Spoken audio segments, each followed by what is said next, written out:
come in. Why is it locked? Wait, why aren't you watching Scott 4 show?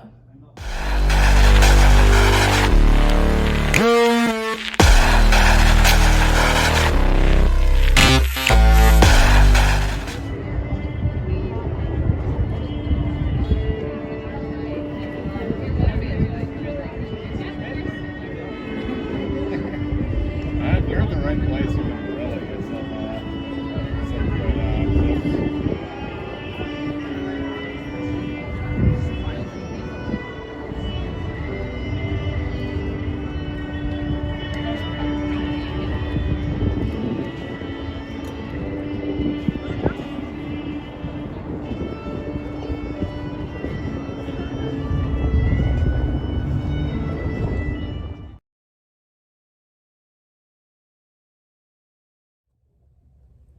Cheers and good on you, boys and girls. Thanks for tuning into the show.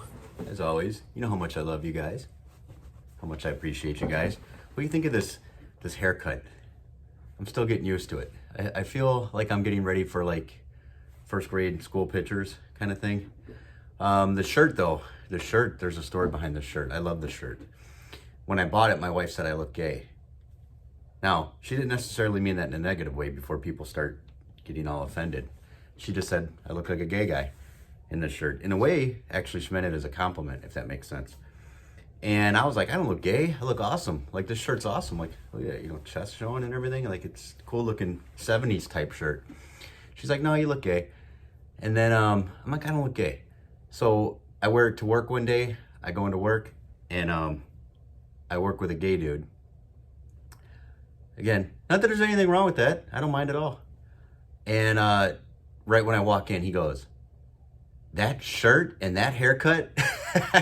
He's like, that, or I forgot what he said, like, you're the bomb or something like that, or you're fly, I think he might have said. I'm like, maybe the shirt does make me look gay. But again, not that there's anything wrong with that.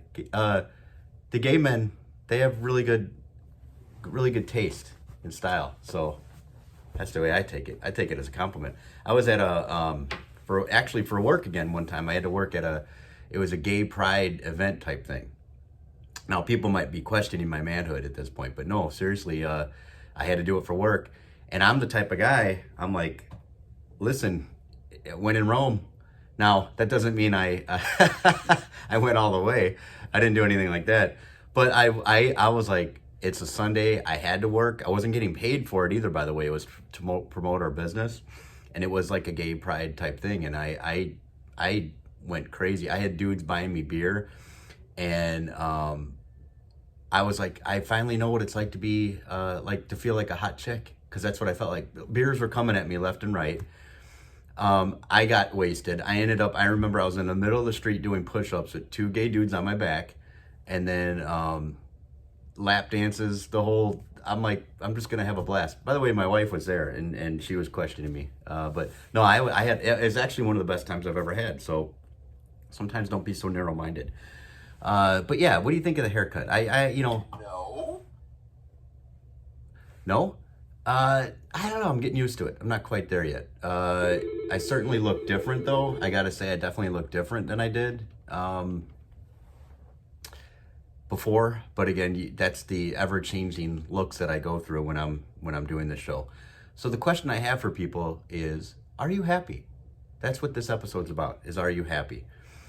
And this was presented to, occasionally I do a Facebook Live show. And this kind of started evolving and coming from that. I was talking about how interesting it is for us as humans, we as people. What we do is we make so many ways for us to be miserable. In other words, we make it very easy to be angry, to be upset. Think about all the ways someone cuts you off in traffic, someone looks at you the wrong way, you forget this. We've got so many things that we lay out that could easily set us off, instantly make us miserable and unhappy, right?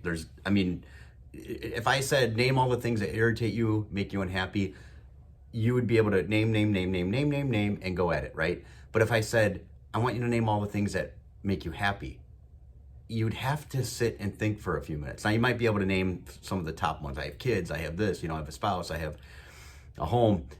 But then more things would make you miserable and less things would make you happy. My goal in this show, in this episode, is to get us to reverse that. So we need to find ways, in many ways, and count our blessings. I'm always big on that. I'm always big on mindset. Things that, look, what you put in your mind, I'll give you a very good example. I'm easily influenced by music and the books that I read, and obviously culture, things that are going on in the news. I'm reading a book right now. I was a big fan, and still am, by the way, of the Black Crowes. Now, I haven't really thought much about the Black Crowes in a long time, and you know, they haven't done much in a while, but I've always loved their music. Recently, I started reading a book, the drummer, Steve Gorman, of the Black Crowes. He writes basically a tell-all book, and I'm reading it now. Good book, great book, by the way. But now I'm getting heavily influenced back into like the Black Crowes and that type of rock music, you know, even probably wearing this shirt as an example. We are influenced very easily by our surroundings. And if you surround yourself with ways to make you happy, I promise you and I guarantee you, ultimately, most of the time, you're going to have a better day.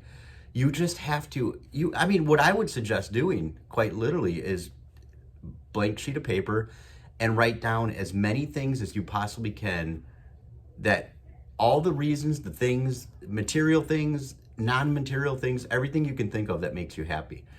And really set a commitment and a goal for yourself that I'm literally going to get happy when I experience this thing on this list, or I see this thing, or I come across this thing, or I think about this thing. And what you should be able to do is start making that list bigger, obviously, and make your angry list, which I wouldn't recommend necessarily writing down an angry list, but I think it'll start to minimize, because we're getting more focused on the good things, the things that should make us happy, the things that should make us smile. I really want to make that like a mission for myself. I hope you guys join me. I really do. I hope you share this show and get this message out there. But I think it's important. I really do. Because if you really self-reflect, you'll find on an average day, for most people, most of the time, that you're probably either upset, irritated, frustrated, depressed, not happy, more than you're actually sitting there smiling and happy. And again, find ways to do it. Like find music, blast music. Right before I started the show, I was blasting 30 Days in the Hole by Humble Pie. Again, I guess you can kind of say influenced a little bit by the Black Crowes type of rock music. And so I want to have a good show. I want to present with enthusiasm. So I'm going to blast a song, a good rock song, and that's what I did literally seconds before as I was setting the show up. So make that a mission, make that a goal for yourself. And I think, and I know if you pursue this honestly and sincerely and with some action, you're going to see more happiness in your life. I really do feel that. Another good example of this is one day I was taking my daughter to cheer class, and she was in a mood. She was in a bit of a mood. And I tried a couple times, what's wrong? And it just wasn't, she wasn't feeling it. She wasn't in a good mood. She was having a bad day. And so with enthusiasm, I started to influence and change her perspective. So what I started calling out blessings for her. I did it with enthusiasm, and I did it with a lot of goofiness. So I would say something along the lines of like, "Are you kidding me? You've got a trampoline?" And then first couple times she didn't really respond, but then I kept going, and then I kept, everything I said was, "Are you kidding me? You've got a whatever," or you've got a cat and a dog? Are you kidding me? I was saying it real loud, real goofy. I got to 3 of them, and then all of a sudden I saw her head kind of turn from the back seat. I saw a little crack of a smile form on her face. By the time I got done with the 4th one, she jumped in and she said, "Yeah, Dad," and I got whatever, and she said, and every time she said something, I was like, "Wait a minute, are you kidding me? You've actually got a Build-A-Bear?" Whatever it was. And then the more enthused I got, the more enthused she got. Instantly, and I do mean instantly, she snapped into a very enthusiastic, happy, laughing, funny mood. Every time she would say something, I would go, "Are you kidding me?" She'd start dying laughing. And I do mean quite instantly. She went from depressed, down, whatever was going on with her, to happy, laughing, excited. And then when I got her to her cheer class, I was walking her up. She hugged me. She gave me a kiss on the cheek. It just completely flipped her. What we focus on determines how we feel. What we focus on determines how we feel. That might even be worth writing down. What we focus on determines how we're going to feel.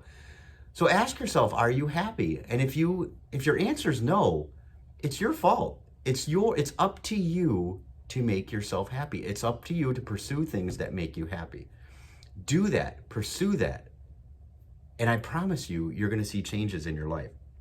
My grandmother, she 99 years old, and the last few times I visited her, she wasn't looking too good. Now, again, you could say, well, 99, what do you expect? And there's an element of that that's true, of course. But it was starting to get a little like, oof. She's approximately 10 months away from hitting 100. I've been saying since she was probably 70 that she will, in fact, make 100. I've been putting that in her brain. The last couple times, though, it's been a little like, I don't know.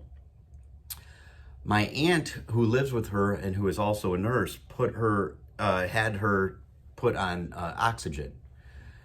And because she noticed that my grandmother's breath was very labored and she was having trouble breathing. And then she would kind of go through a series of, she'd take one deep breath and then a few labored breaths, and then almost like nothing, like her chest wasn't moving. And then she'd go back again. And so every time I went to visit her, last few times I should say, she was very lethargic, kind of just slept the whole time, would kind of raise her head up and look and then go back down.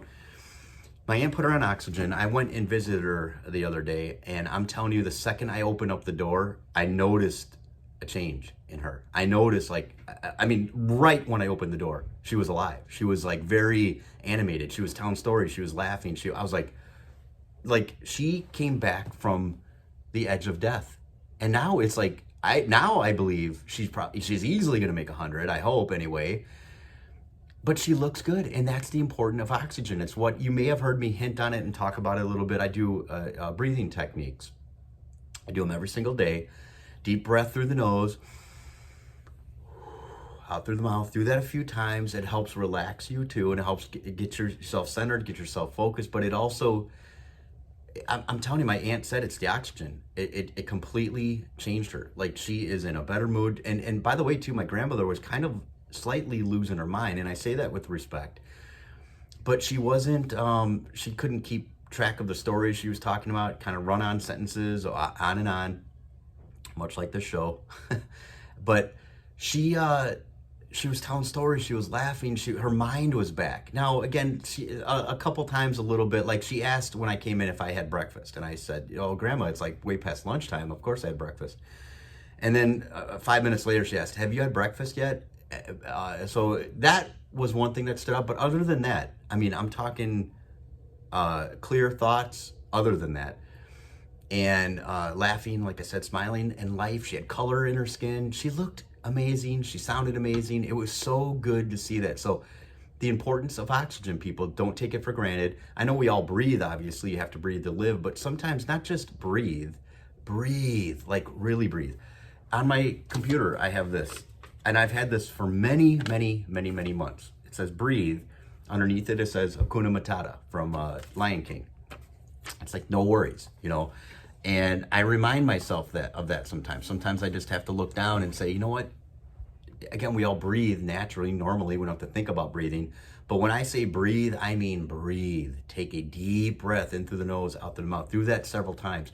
And actually watch, too. Sometimes if you're upset, if you're angry, you're depressed, you're feeling down, if you just stand up, shoot up, stand up, raise your arms up in the air. This is proven techniques that are true, too, by the way. I'm not just making this up. But if you literally just kind of go like, yes, yes, even if you don't feel like it, if you, yes, yes, and just kind of, yes, yes, it raises your testosterone if you're a male. But it just instantly puts you in that winning mood. It can change your attitude. And then take a few deep breaths. the second I saw my grandmother and I started talking to my aunt about it, and she was telling me about the oxygen, I was like, I got to talk about that on my show, because I'm always talking about breathing techniques, and the difference in my grandmother is night and day. It's quite impressive. Breathe, get that oxygen. She was having trouble getting oxygen. She's now getting oxygen, and she looks and sounds so much better. It's actually really, really inspiring. I always believe too, in a very big way, about setting goals. And I think we should take a lot of time and a lot of effort. I've been doing goals for years. I bet you in the Army even, my old roommate could probably even say, like, I probably had goals written down in the Army. And I know I was doing it probably in high school. I've always been a goal setter. I haven't always been a goal achiever, but I've always been a goal setter. Now I'm a goal setter and a goal achiever. A lot of times it was before this new me. There was a lot of talk. There was a lot of like, yeah, I want to. It wasn't really goals. It was just goofing around. It was more of a, yeah, I'd really like to, and that's where it would end. And I know a lot of people like that. Now it's, I want to do something. I start writing it down. Writing it down does something. It really does. There's something kind of magical to it, where it sets your brain in tune with it a little bit. But then take action towards it. The goal setting workshops and techniques that they talk about a lot of times is never set a goal without taking at least one step towards it. So whatever it might be, you set your goal, and don't just set the goal, write it down, and then you're done. Take a step towards it, whether that could be making a phone call, doing some research on the internet about how to accomplish this goal, getting some information, whatever. But set the goal and then take steps towards it, because how do you hit a target you don't even have? It's very important to have a goal. Don't just wander through life and say, I hope I have a good day today. I hope things work out today. Design your life. Design what you want to happen in your life. How do you hit a target you don't even have? You have to have those targets. You have to be working towards those targets. That's how you design your life. And then take action towards it. Stop talking. We're here for a limited amount of time on this planet. Fill it. I always talk about that. Like, you're born, you die. The space in between, fill it with the good stuff.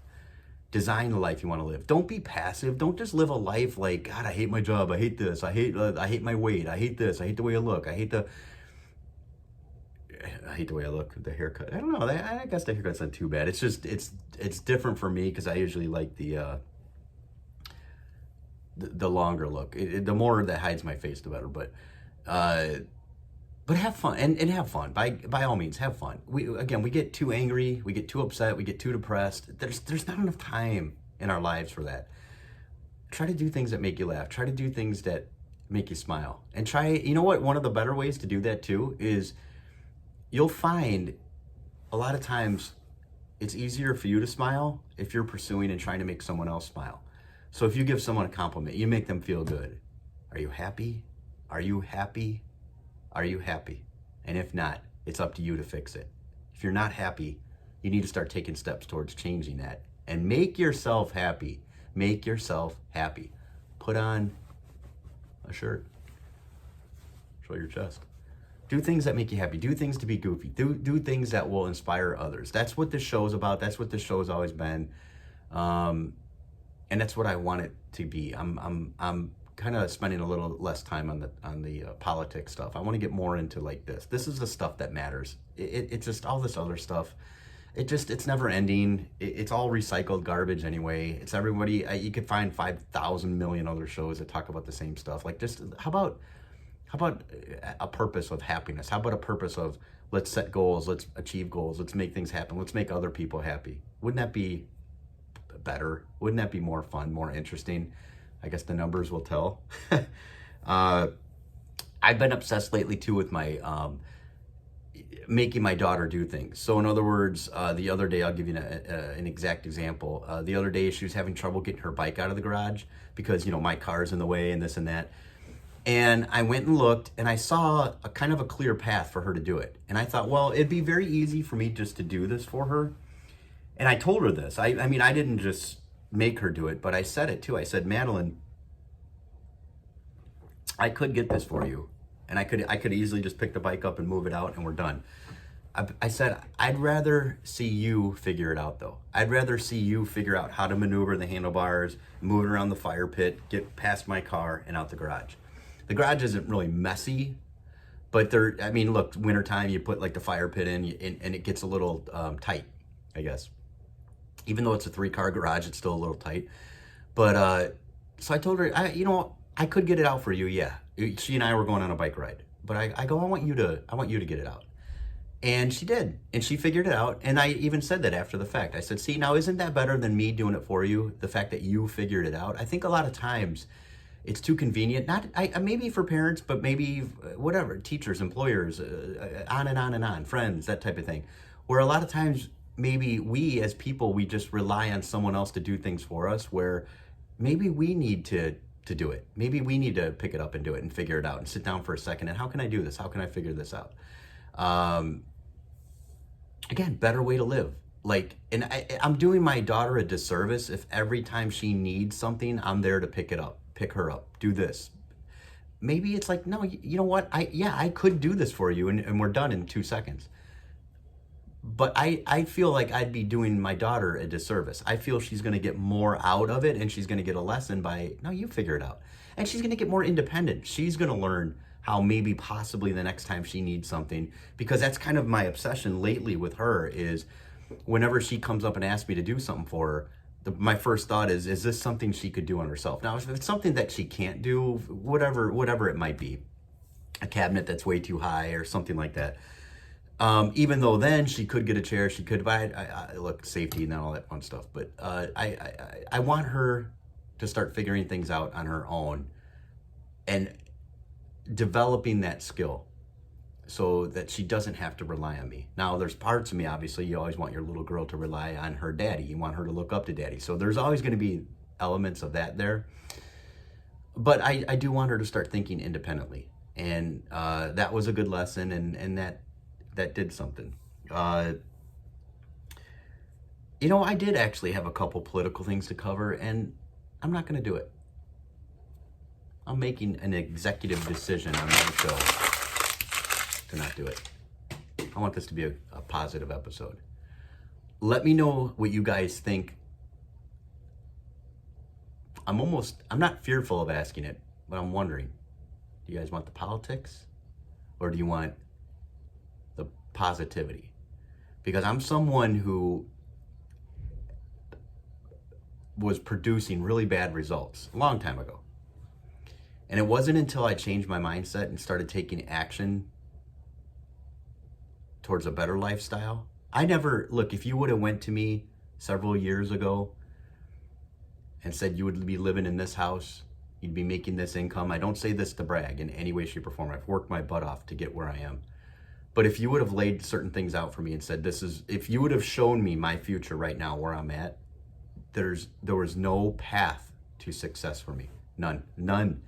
But yet, oddly enough, just like my daughter found a way to get the bike out of the garage, I found a path that pretty much didn't exist. Believe me, it was a narrow path from the kind of results I was producing way back when.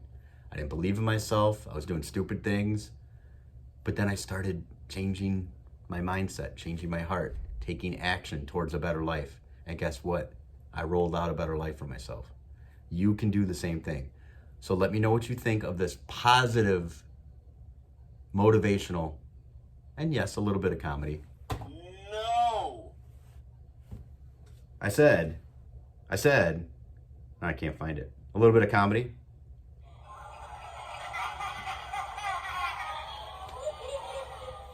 Watch the movies that make you laugh. Watch the movies that make you think. Listen to music that gets you in a really good mood. Watch some comedy. Share this show. Work on your goals. Work on yourself, and you will see a better life. And with that, my friends, have a magical day and enjoy your life. Hold up. Wait, don't go anywhere. I have an important message. I had a listener reach out to me, and she has a young son that has severe autism. And as you can imagine, the bills are very expensive. And listen, if you could give $1, if you could give $5, if you can give $10, but even $1. Like if all the listeners of this show, all the subscribers to this show gave even $1, we'd be able to raise $2. Now that's a joke. But in all seriousness, let's help Trent, and let's help a fellow listener of the show. Again, even $1. Try to give a little bit more if you can, but if it's $1, that's fine. Every penny helps. But Trent is a sweet, loving little boy that is nonverbal and has severe autism that has really made him struggle to do daily things. He is still in need of a diaper and has very little vocabulary and gets frustrated to not be able to express himself with words. He isn't able to write with his hands or ride a bike. He can't engage with others to make friends. He has a great homeopathic practitioner that has been able to help him comprehend more and try to help him one day have independence with continued treatments that are expensive and not covered by insurance. Again, can you imagine, like, we've got so many things out there that just give people free money, free insurance, free education, but then like sometimes some of these people are able to work, but they don't, and they still get things taken care of. Here we've got a little boy that needs help, and I really want my listeners to help if you can. He is also currently not getting his needed child support payments at this time that help cover these expensive costs. Any help is greatly appreciated for her loving son. These continued treatments could mean that he may be one day be able to speak with us and one day ride a bike and be able to learn or play soccer. Anything helps. Thank you for reading this story. So if you go to GoFundMe and you look up Carrie Gannon, that's Carrie, Carrie, last name Gannon, Gannon. So go to GoFundMe and look up Carrie Gannon. And like I said, it would mean a lot to me. It would personally mean I would take it as a personal favor to me if you're helping out one of the listeners of the show. Like I've always said, we want to build a community, so it's a personal favor to me if you donate. Again, even just $1. Give as much as you can, but if you can give $1, that would be very kind of you. All right, so GoFundMe, Carrie Gannon, and it's for Trent's autism treatments. All right, thank you guys. I know I have the best listeners on the planet, and let's help a little boy in need. All right, thank you. Enjoy your life.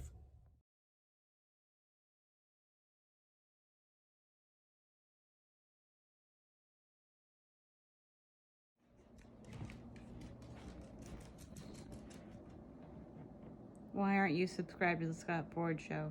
Oh yeah, why am I not? Oh, yep, there it is. Right on. Daddy, Daddy, you're so awesome. Daddy, Daddy, you're so cool. Yeah!